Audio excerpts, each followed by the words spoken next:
আলহামদুলিল্লাহ বেশ ভালোই অনেকটা মাছ পেয়েছি আল্লাহর অশেষ রহমতে। হ্যালো গাইস, আসসালামু আলাইকুম, welcome to my another blog. আমি আকরাম হোসেন শুভ আবারও একটি নতুন ভিডিও নিয়ে আপনাদের মাঝে হাজির হলাম। আজকের ভিডিওটা হলো সাগর থেকে আমি মাছ ধরবো জাল দিয়ে। আমার হাতে ব্যাগের ভিতরে জাল নেওয়া আছে। এই মাঠটা পাড়ি দেওয়ার পরেই একটা রাস্তার পরেই আপনার সাগর। এই সাগর থেকে আমরা আজকে মাছ ধরবো। একেবারে সকাল সকাল ঘুম থেকে ওঠার পরেই মাছ ধরার জন্য রওনা হলাম। গ্রামের ঐতিহ্য বাঁশের সাঁকো, বাড়িতে থাকতে এগুলা বেশ পাড়ি দিতে হইত।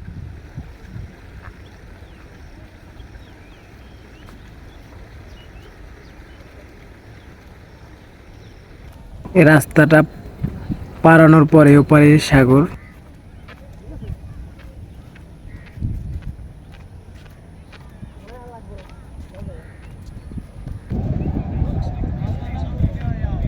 তো ফাইনালি আমরা চলে আসলাম সাগর পার। এখান থেকে আমরা এই সাইডে যাব। এদিকটা একটু ভালো জায়গা। আমার জাল মারার পালা শুরু। আমি এখন জাল মারার জন্য রেডি হচ্ছি, জাল মারার প্রস্তুতি নিতেছি। বিসমিল্লাহ বলে আল্লাহর নাম নিয়ে আমি এবার জাল মারবো। দেখি কি আছে আমার কপালে।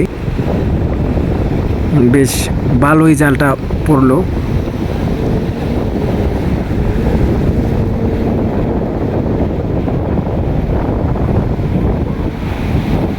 আশা করি মাছ আসবে, মাছ আসার কথা।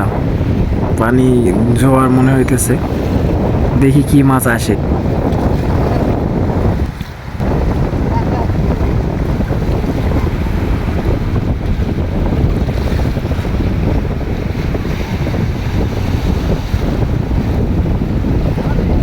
বৃষ্টি পড়ে তো, যার জন্য ক্যামেরাম্যানের ভিডিও করতেও সমস্যা হয়। এই একটা কাঁকড়া আসছে, আর আমার জাল রাখতেও কষ্ট হয়। পানি মিনিটের ভিতরেই পানি বেড়ে যাচ্ছে। তো আমি আরও জাল মারার চেষ্টা করতেছি। তো আপনাদের দেখাবো আমি কি মাছ পাই। আজকে বৃষ্টির কারণে মাছ দেখানো সম্ভব হলো না, অনেক বৃষ্টি পড়ে।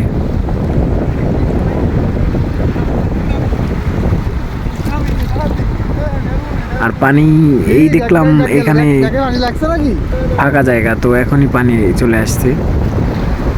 তো আমরা অনেকক্ষণ মাছ ধরার পরে এখন আমরা উপরের দিকে ওঠার চেষ্টা করব। জালটা আমি ভালো করে ধুয়ে নিই, বাসা দিয়ে যেতে হবে। প্রায় ঘন্টাখানে মাছ ধরছি, আলহামদুলিল্লাহ অনেক মাছ পেলাম। তো আমি যাচ্ছি মাছ নিয়ে। আজকে আবার ফ্রাইডে, নামাজের দিন নামাজ পড়তে যাইতে হবে। তো আমি একটু ঝর্ণার ফিল নিয়ে নিলাম। বৃষ্টির পানি পড়তেছে, অনেক বৃষ্টি হয়েছে।